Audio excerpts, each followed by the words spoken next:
ground for cover when 1 second later you can see a bullet blows out the window. On the 3100 block of West Fillmore. It's Friday. Mom and Dad are in the living room cooling when the 7-year-old and her 11-year-old were playing in the bedroom. It's a bad neighborhood, so you have to stay protected. The 7-year-old girl comes across a gun. It's a little heavier than her usual toy guns. She may have even known it was real, or did she?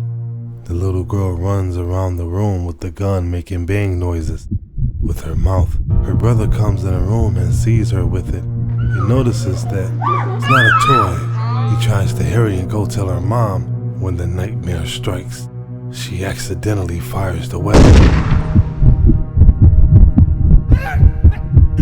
She hears her brother screaming in agony and immediately drops the gun. Her mother runs upstairs and broke down in tears while applying pressure to the boy's wound. "Call 911, she says.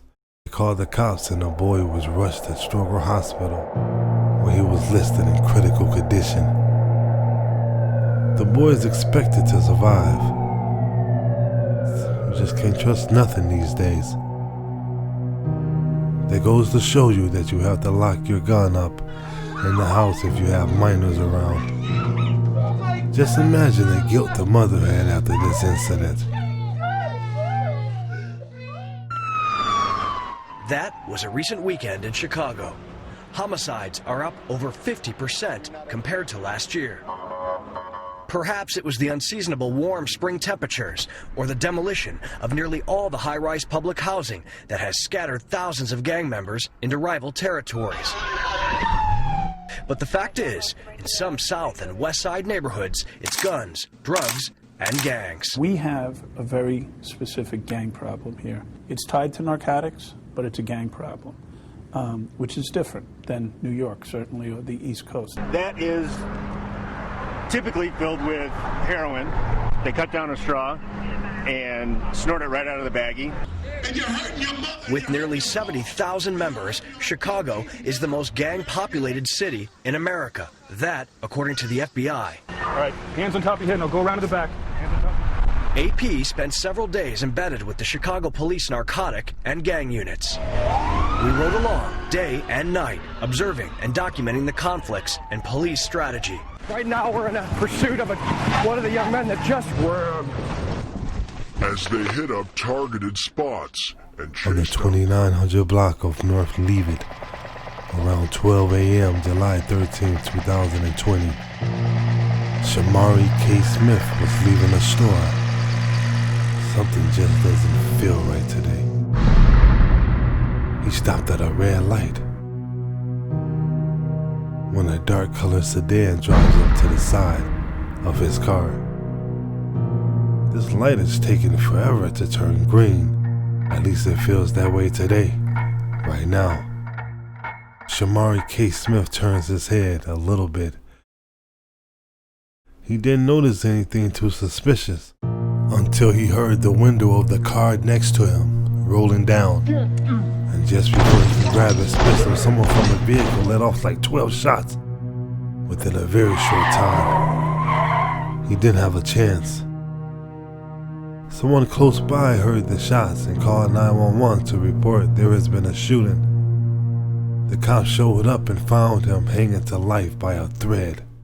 They brought him to the Masonic Medical Center in Chicago, where he was later pronounced dead.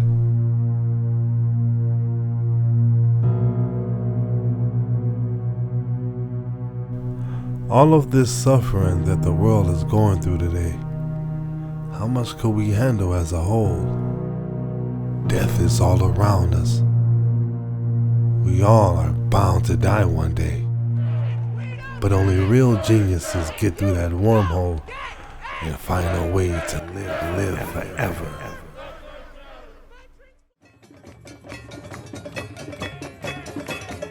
Nicole Buchanan, Sydney was full of ambition, altruism, passion, and love.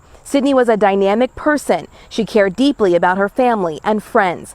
Now, Buchanan was last seen at a concert in Tinley Park and then was reported missing on July 27th. A spokesperson with the FBI Indianapolis field office says it appears Buchanan was kidnapped and the agency offered a $10,000 reward for information on her whereabouts.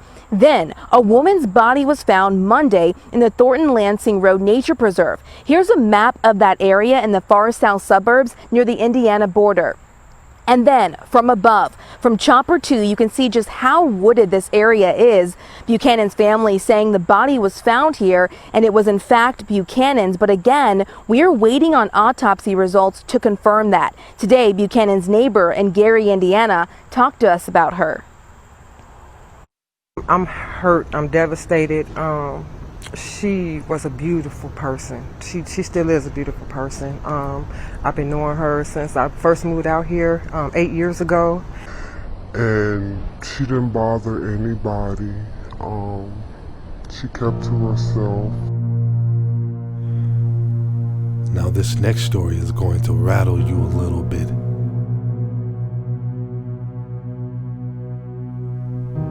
It's 2020, July 10th in Chicago. Marcus Merge, an older fella, has not been answering his phone and he has not posted anything on his social media accounts in a while. And to his family, that is somewhat unusual. He is always posting on social media, but he usually a cough. Well, his friends and family were getting worried, so they called the cops nearby to go and do a wellness check on him. And they did. They was going to do a wellness check on him that night, but they thought he might have been sleeping, and they didn't want to bother him this late. So they waited until the morning. Around 10 o'clock a.m. the following day, the cop was called to go perform a wellness check at 5701 North Sheridan and see if everything is okay.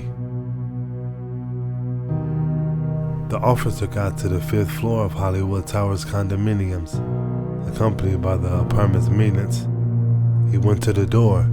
So far, so good, he said. The maintenance guy is with him so he can open the door for the officer. When they got into the apartment, he noticed that it looked a little disorganized. They didn't smell the foul odor until they got to the kitchen.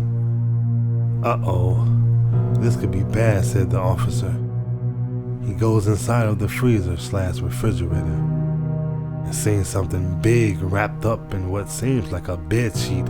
He opened the bed sheet and behold, the missing person is here, but he is dead.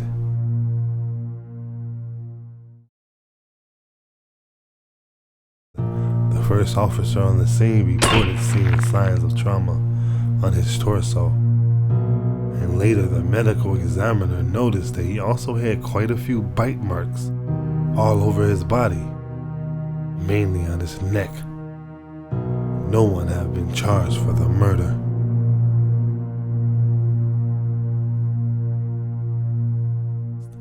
And until next time, stay tuned for more extreme stories on Dat Knock Design.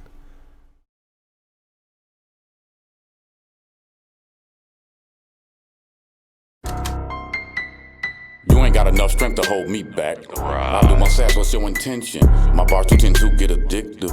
You just may need an intervention. It really ain't nice to ask. You get sliced in half, go find a knife to grab. My bars they so sharp, cut like blades. On your head, Ronnie, tighter than braids. You the type of cat done stepped in some shit. Ronnie, the real Revis, I got the pick. Articulate properly, say something slick. My punches come through like the weight of a brick. You just want to rhyme on my level? My nigga, you just need to let it go. I am incredible. Rappers I do just like vegan spaghetti. I call this shit edible. Now he hot, dummy blocks. She been eating Molly, popping Zans and smoking loud. She got live, and she forgot. Bitch, I'm from Montgomery, we do numbers on the south. It's going down, fuck you talking about. They say who that, thought you knew that I'm that nigga, bang 'em J. Floating through the city, getting crumb and making major pay. If you ain't about making money, get what, dawg, we can't relate. I don't fuck with niggas like you, please just stay up out my way. Okay, 24 to